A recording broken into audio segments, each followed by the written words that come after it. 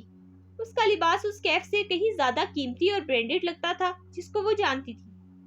بال jail لگا کے پیچھے کر رکھے تھے، چہرے کی شیپ ویسی ہی بڑی تھی اور اس کی بھوری آنکھیں وہ کشمالہ پہ جمی تھی۔ کیسی ہو؟ یہ اس کا کیف نہیں تھا، یہ ماہر فرید تھا۔ لمحے بھر میں اس کی یادداشت تازہ ہوئی، جیسے کسی نے منہ پہ تماچا مارا ہو۔ یہ اس کا فریب کار تھا۔ وہ چند ثانیے ٹکر ٹکر اس کا چہرہ دیکھے گئی، پھر سارا خون سمٹ کے چہرے میں آ گیا، پہلو میں گری مٹھی بھنج گئی۔ کیا وہ کیف کو تھپڑ مار سکتی تھی؟ لیکن اطراف میں گزرتے ویٹرز، میزوں پہ بیٹھے مہمان، ابھی کوئی ان کی طرف متوجہ نہ تھا۔ وہ ان کو متوجہ کر بھی نہیں سکتی تھی۔ وہ ایک دم پلٹی اور جھک کے زمین سے اپنی چیزیں اٹھانے لگی، کینوس بیگ میں برش ڈالے، موبائل بیک پیک میں پھینکا۔ وہ بے چینی سے اس کی حرکات دیکھ رہا تھا۔ اپنی چیزیں اٹھا کے وہ ماہر کو دیکھے بغیر ایک طرف سے نکل گئی تو وہ بے اختیار اس کے پیچھے گیا۔ مالا پلیز۔ کشمالہ کے قدم ٹھہرے۔ میں تمہیں نہیں جانتی، مڑے بغیر دبا دبا سا بولی۔ آئندہ میری ورک پلیس پہ مت آنا۔ پھر کہاں آؤں؟ کہا نا، میں تمہیں نہیں جانتی، تماشا مت بناؤ۔ کرا کے کہا اور پھر وہ رکی نہیں، تیز قدموں سے ریسٹورنٹ کی ایگزٹ کی طرف بڑھ گئی۔ میں ہر چیز کی وضاحت کر سکتا ہوں۔ وہ راہداری میں آگے چلی جا رہی تھی اور وہ اس کے پیچھے چلتا اتنا آہستہ بول رہا تھا کہ صرف وہی سن سکے، لیکن اس نے نہیں سنا۔ سنا بھی تو رکی نہیں۔ باہر ریسٹورنٹ کا پارکنگ ایریا گاڑیوں سے بھرا تھا۔ اسٹریٹ پولز اور دوسری زرد بتیاں رات کے اندھیرے کو خوبصورت بنا رہی تھی۔ مالا نے ویلے کو اپنی کار لانے کو کہا اور اس کے ڈیسک کے ساتھ کھڑی انتظار کرنے لگی۔ دل بری طرح سے دھڑک رہا تھا۔ اسے احساس ہوا کہ وہ اس کے ساتھ آ کھڑا ہوا ہے۔ وہ اس کا پرفیوم پہچانتی تھی۔ یہ وہی تھا، کیف۔ مالا، اس نے چہرہ موڑ کے اسے دیکھا۔ یہ وہ نہیں تھا، یہ اس کا کیف نہیں تھا۔ میں تمہارا تعاقب کار نہیں ہوں، بس یہی وضاحت کرنا چاہتا ہوں۔ اس کے کندھے کے قریب کھڑا وہ سامنے دیکھتے ہوئے آہستہ سے بولا۔ دور سے وہ دونوں پارکنگ ایریا میں ساتھ کھڑے دو راہگیر نظر آتے تھے جو ایک دوسرے سے لا تعلق اپنی اپنی کارز کے منتظر تھے۔ پھر میرا تعاقب مت کرو، مجھے تم سے کوئی بات نہیں کرنی۔ راہگیر لڑکی کا چہرہ غصے اور بے بسی کی حدت سے سرخ پڑنے لگا تھا۔ صرف ایک دفعہ مجھے بتانے دو کہ میں نے ایسا کیوں کیا۔ میں مجبور تھا کشمالہ۔ مرد راہگیر سامنے دیکھتے ہوئے بولا تو آواز میں منت تھی۔ اس کی کار سامنے آ چکی تھی۔ ویلے نے باہر نکل کے چابی اسے تھمائی۔ وہ اندر بیٹھی اور بیگ پیک فرنٹ سیٹ پہ ڈالا، پھر کھڑکی کا شیشہ نیچے گرایا اور باہر کھڑے اس راہگیر کو دیکھا جو زخمی آنکھوں سے اسے دیکھ رہا تھا۔ دوبارہ میرے سامنے کبھی مت آنا کیف۔ اس کی آنکھیں گلابی پڑ رہی تھی۔ پھر اس نے کار آگے بڑھا دی۔ ماہر نے دیکھا اس کے دوپٹے کا کنارہ دروازے کے بیچ پھنسا باہر سے دکھائی دے رہا تھا۔ موبائل کی تڑتڑاہٹ نے اس کی توجہ کشمالہ کی کار سے ہٹا دی۔ اس نے بیزاری سے موبائل اسکرین دیکھی۔ وہاں بیربل کا میسج جگمگا رہا تھا۔ صرف اتنا بتا دو، تھپڑ تو نہیں پڑا؟ میری اور شبنم کی شرط لگی ہوئی ہے۔ اس نے زیر لب بیربل کو بہت سے القابات سے نوازتے ہوئے موبائل واپس جیب میں ڈالا۔ تمہیں میری بات سننی پڑے گی کشمالہ مبین، وہ دور جاتی کار کو دیکھ کے بڑبڑایا۔ میں بھی یہی ہوں اور تم بھی یہی ہو، دیکھتے ہیں پہلے کون ہار مانتا ہے۔ وہ گھر آئی تو شدید ڈسٹرب لگ رہی تھی۔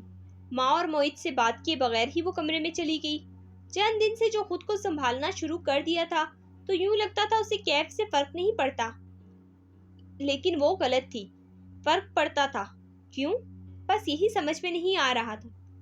ایک تو پہلے ہی اتنا بوجھل دن گزرا تھا، زیاد کو اس کے منہ پہ انکار کرنا، گزشتہ رات ماں کا گر جانا، پھر آج سارا دن اس نے زیاد سے بات نہیں کی تھی، حالانکہ زیاد نے ان کے گھر سے نکلتے ہی اسے میسج کیا تھا کہ وہ جانے سے پہلے اس سے بات کرنا چاہتا ہے اور وہ کچھ ایسا نہیں کہے گا جس سے کشمالہ خود کو بوجھل محسوس کرے، لیکن اس نے زیاد کو جواب نہیں دیا تھا۔ وہ نہیں چاہتی تھی کہ وہ ایسا کچھ کہے جس سے وہ کمزور پڑ جائے۔ اتنی ذہنی الجھنوں کے ساتھ وہ کام پہ گئی تھی کہ شاید پینٹنگ اس کا دھیان بٹا دے، اور پھر ایسا دھیان بٹا تھا کہ دماغ کے 14 طبق روشن ہو گئی تھی۔ وہ باتھ روم کے آئینے کے سامنے کھڑی جھک کے چہرے پہ پانی کے چھینٹے مار رہی تھی۔ شاید اپنے چہرے پہ رقم اس کی زخمی نگاہوں کا نشان دھو سکے۔ اس کو دیکھنا بھی نہیں چاہتی تھی۔ اسے نفرت ہو گئی تھی اس آدمی سے۔